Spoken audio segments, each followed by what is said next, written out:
Eric Jensen, author of Brain Based Learning, once said, any stimuli introduced into our immediate environment, which is either new, novel, or of sufficiently strong emotional intensity and high contrast, will immediately gain our attention.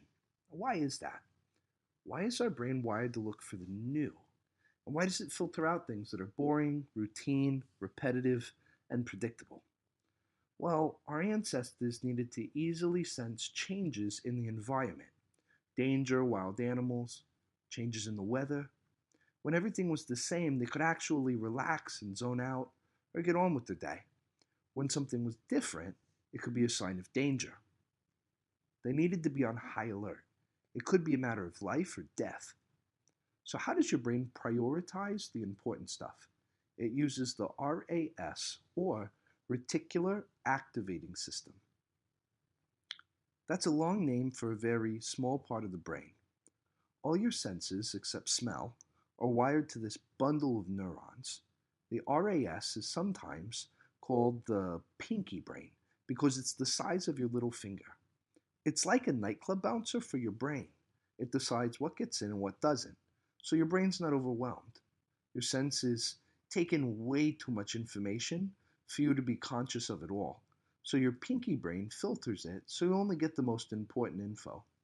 If you drive to work each day, ask yourself this: have you ever arrived at work or home and realized that you weren't paying attention to where you were the whole ride home?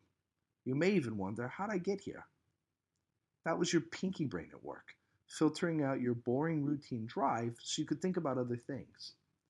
But if something novel happened, like a car swerving into your lane, the pinky brain would have sprung into action and yelled at you to wake up, stop, pay attention. So, how can we use the pinky brain to get students to pay attention? We could focus on four things the pinky brain loves: novelty, contrast, meaning, and emotion. Novelty. Anything new is going to stoke the pinky brain's interest, especially new ways of learning and class activities students are not used to. Contrast. The brain will be alert to changes in the learning environment. It notices contrast between two different activities or topics. It also pays extra attention when something is different than they expect. Meaning.